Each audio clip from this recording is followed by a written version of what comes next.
बिस्मिल्लाहिर्रहमानिर्रहीम। अस्सलाम वालेकुम वरहमतुल्लाहि वबरकातुहू। भाई व्यूअर्स, कैसे हैं आप लोग? उम्मीद करता हूँ अल्लाह ताला के फजल करम से सब खैरियत से होंगे। अल्लाह ताला की रहमतें और नेमतें समेट रहे होंगे। अल्लाह ताला आपके जान और माल की हिफाजत फरमाए और आपको सदा खुश रखे, आमीन। अच्छा भाई व्यूअर्स, सर्दी शदीद हो गई है और ऐसी शदीद सर्दी में तो मेरा तो एक ही दिल करता है भाई, फ्राइड फिश हो, दाल चावल हो और मैं हूँ दोस्तों, ठीक है ना। अच्छा भाई व्यूअर्स, आज की रेसिपी जो है वो फ्राइड फिश है, ठीक है ना। सर्दी शदीद है, मेरी वेयरिंग से भी आपको अंदाज़ा हो रहा होगा और मेरे हाथ में दलगुना कॉफ़ी भी है इस वक्त और मैं बड़े मज़े कर रहा हूँ and I wish I could just share with you.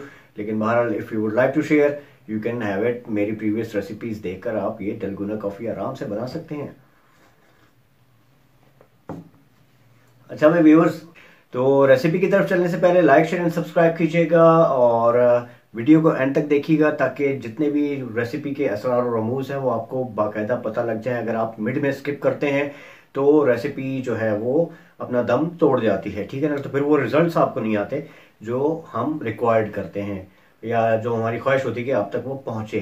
क्योंकि ये मेरी अपनी रेसिपीज़ हैं जो मैं घर में इस्तेमाल करता हूँ, तो मैं चाहता हूँ कि आप लोगों के साथ भी शेयर की जाए। तो सबसे पहले आपने 1 किलो रहू ले लेनी है, ठीक है ना। उसके पीसेस करवा लेने हैं, उसका छिलका, उसकी स्किन वगैरह साफ करके अच्छी तरह से धोकर हल्का सा नमक लगाकर और काली मिर्च लगाकर आपने उसे छोड़ देना है, ठीक है। जितनी ज़्यादा मैरिनेशन के लिए रखेंगे उतना ज़्यादा उसके अंदर अब्जॉर्बेंट आएगा और जितना ज़्यादा वो अब्जॉर्ब करेगी उतना ज़्यादा वो आपको फ्लेवर देगी। तो सबसे पहले आप लोगों ने ले लेना है फ्राइंग पैन। फ्राइंग पैन को हल्की आंच पर आपने उसके अंदर 1 टेबल स्पून जो है वो खुश धनिया साबुत डाल देना है और 1 टेबल स्पून जो है वो या आधा टेबल स्पून आपने जीरा डाल देना। जीरा पाउडर नहीं, साबुत जीरा डाल देना है, ठीक है ना, सफ़ेद जीरा। और उसके बाद आपने उसे थोड़ी देर के लिए 2-1 मिनट के लिए भूनना है, ठीक है ना। जब वो स्मेल देने लग जाए तो उसमें आपने 1 टीस्पून जो है वो अजवाइन का डाल देना है और इसे आपने अच्छी तरह से 1 मिनट तक तकरीबन मज़ीद रोस्ट कर लेना। रोस्ट करने के बाद आपने इसे नाम दस्ते में जो है अच्छी तरह से पीस लेना है। इसे दरदरा रखना है, बहुत ज़्यादा बारीक ना कीजिएगा, पाउडर की तरफ ना जाए। इसके बाद आपने इसे वो फिश जो आपने रखी थी धोकर उसमें ऐड कर देना है, ठीक है ना। ऐड करने के बाद आपने इसके अंदर इमली का जो पल्प होता है वो 3 टेबल स्पून डालना है। अगर नहीं डालना चाहते तो आप स्किप भी कर सकते हैं, डालेंगे तो फ्लेवर बहुत अच्छा हो जाएगा। इमली के 3 टेबल स्पून आपने इसके अंदर डाल देने हैं, ठीक है ना। उस टेबल स्पून जो है वो सोया सॉस का डालना है। 1 टेबल स्पून जो है वो रेड चिली सॉस का डालना है। ये फ्लेवरिंग एजेंट्स होते हैं और ये एजेंट्स जो हैं वो आपके फ्लेवर को इन्हांस करने में बहुत मदद देते हैं, ठीक है ना। इसके बाद आपने 1 टीस्पून जो है वो काली मिर्च का डालना है। 1 टेबल स्पून जो है वो कुटी हुई लाल मिर्च जो है ना वो डालनी है। दरदरी मिर्च या दड़ा मिर्च ना डालिएगा, कुटी हुई पाउडर की शेप इख्तियार कर जाए, लेकिन थोड़ी मोटी हो, घर की हो, ज़्यादा बेस्ट है। नहीं तो आप रेड चिली पाउडर भी यूज़ कर सकते हैं, लेकिन उससे फ्लेवर ज़रा कम हो जाता है। तो कुटी हुई लाल मिर्च आपने 1 टेबल स्पून वो डाल देनी है। इसके अंदर नमक डालना है आधा टीस्पून, क्योंकि बहुत सारी सॉसेस हैं उसमें भी सॉल्ट होता है, तो लिहाजा सॉल्ट की मिकदार थोड़ी आप कम रखें तो बेहतर है। ये आपने डाल दिया। उसके बाद आपने इसके अंदर डालना है 1 टेबल स्पून सिरके का। 1 टेबल स्पून सिरका आपने डाल दिया।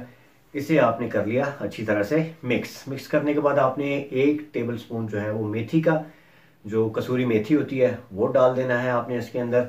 और इसके अंदर आपने डाल देना है 1/4 टीस्पून हल्दी पाउडर का, ठीक है ना, हल्दी पाउडर का। ये आपने अच्छी तरह से मिक्स कर लेना है। मिक्स करने के बाद आपने इसे कवर कर देना है और कवर करके आपने इसे मिनिमम जो है वो 3 घंटे होता है और मैक्सिमम जो है वो ओवरनाइट आपने इसको फ्रिज में रखना है। फ्रिज में रखने के बाद आपने इसे निकालना है। जब फ्राई करने का आपका मन चाहे तो आपने बेसन लेना है तकरीबन 1 कप, और 1 कप बेसन में आपने 1 टेबल स्पून राइस पाउडर डाल देना है, ठीक है ना। राइस पाउडर अवेलेबल ना हो तो भी चलेगा, लेकिन अगर हो तो ये ज़रा थोड़ा सा मज़ीद क्रिस्पी हो जाएगी, ठीक है ना, फ्राई होने के बाद।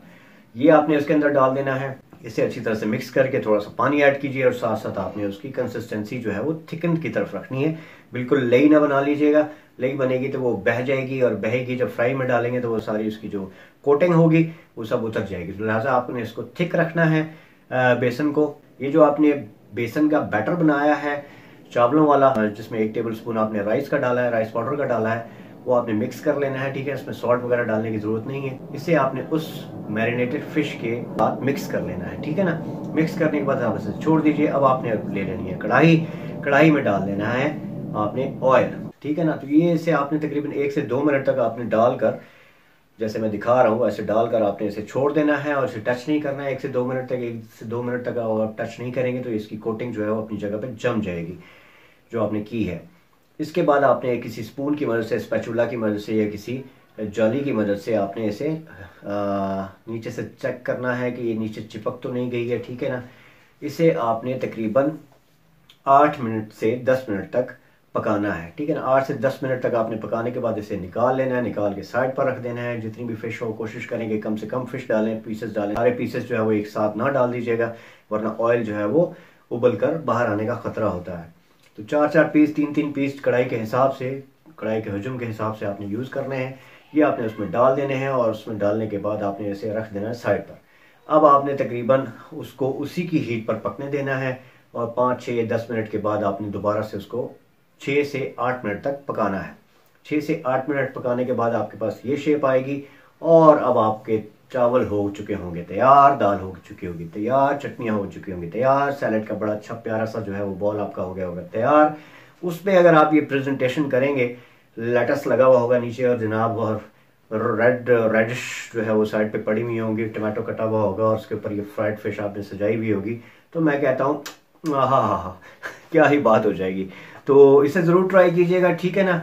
और उम्मीद है रेसिपी आप लोगों को बहुत शदीद पसंद आएगी और नीचे ब्लॉग कमेंट्स में मुझे हिट भी कीजिएगा और लाइक, शेयर एंड सब्सक्राइब करना ना भूलिएगा, ठीक है ना। वीडियो को पूरा देखा करें। Thank you very much. अपना बहुत ज़्यादा ख्याल रखिएगा। अगली रेसिपी में दोबारा हाजिर होऊंगा। जमील अहमद को इजाज़त दीजिए। अस्सलाम वालेकुम व रहमतुल्लाहि व बरकातहू।